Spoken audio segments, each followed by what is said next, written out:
ಎಲ್ಲರಿಗೂ ನಮಸ್ಕಾರ. ನಾವು ಸಮಸ್ಯೆಯನ್ನು ಬಗೆಹರಿಸುವಾಗ ಶಾಂತಚಿತ್ತರಾಗಿ ಸಮಸ್ಯೆಯನ್ನು ಸರಿಯಾಗಿ ಅವಲೋಕಿಸಿದರೆ ಅದನ್ನು ಪರಿಹರಿಸುವುದು ಅತ್ಯಂತ ಸುಲಭ ಎನ್ನುವಂತಹ ಸಂದೇಶವಿರುವಂತಹ ಒಂದು ಕಥೆಯನ್ನು ಕೇಳೋಣ. ಒಬ್ಬ ರಾಜನಿದ್ದ. ಆತನಿಗೆ 4 ಮಂತ್ರಿಯರಿದ್ದರು.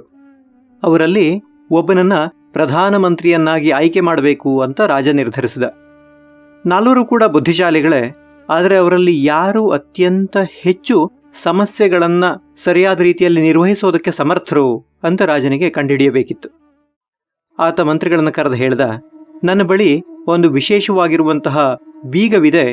ಕ್ಲಿಷ್ಟಕರವಾಗಿರುವಂತಹ ಗಣಿತದ ಸಮಸ್ಯೆಯನ್ನು ಬಗೆಹರಿಸುವ ಮೂಲಕ ಬೀಗವನ್ನು ತೆರೆಯಬಹುದು. ನಾಳೆ 4 ಕೂಡ ಈ ಬೀಗವನ್ನು ತೆರೆಯೋದಕ್ಕೆ ನಾನು ಅವಕಾಶವನ್ನು ಮಾಡ್ತೇನೆ.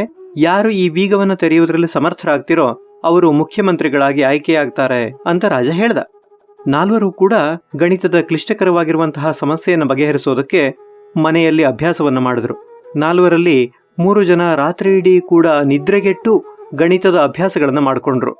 ಮರುದಿನ ರಾಜ ಆ ಬೀಗವನ್ನು ಎದುರುಗಡೆ ತಂದ. ಅದರ ಮೇಲೆ ಅನೇಕ ಗಣಿತದ ಸಮಸ್ಯೆಗಳಿದ್ದುವು. 3 ಕೂಡ ಆ ಗಣಿತದ ಸಮಸ್ಯೆಗಳನ್ನು ಬಿಡಿಸೋದಕ್ಕೆ ತಮ್ಮದೇ ರೀತಿಯಲ್ಲಿ ಬೇರೆ ಬೇರೆ ಲೆಕ್ಕಾಚಾರಗಳ ಮುಖಾಂತರ ಪ್ರಯತ್ನ ಪಡ್ತಾ ಇದ್ರು.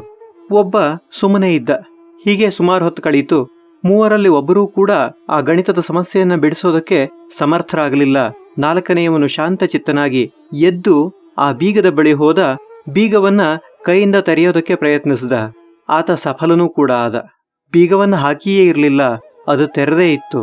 ಆದರೆ ಗಣಿತದ ಸಮಸ್ಯೆಯ ಗೋಜಲಿನಲ್ಲಿದ್ದಂತಹ 3 ಕೂಡ ಸಮಸ್ಯೆಯನ್ನು ಸರಿಯಾಗಿ ಅರ್ಥೈಸಿಕೊಳ್ಳಲೇ ಇಲ್ಲ. 4ನೇಯವನು ತನ್ನ ಸಾಮಾನ್ಯ ಜ್ಞಾನದ ಮುಖಾಂತರ ಬೀಗವನ್ನು ತೆರೆದು ಮುಖ್ಯಮಂತ್ರಿಯಾಗಿ ಆಯ್ಕೆಯಾದಂತೆ. ಇದೇ ರೀತಿ ಅನೇಕ ಸಮಸ್ಯೆಗಳು ನಮ್ಮ ಮುಂದೆ ಬರ್ತವೆ. ಆದರೆ ಕೆಲವು ಸಮಸ್ಯೆಗಳು ನಿಜವಾದ ಸಮಸ್ಯೆಗಳೇ ಆಗಿರೋದಿಲ್ಲ. ನಾವು ಅದನ್ನು ಸಮಸ್ಯೆ ಅಂತ ಅಂದ್ಕೊಂಡಿರ್ತೀವಿ.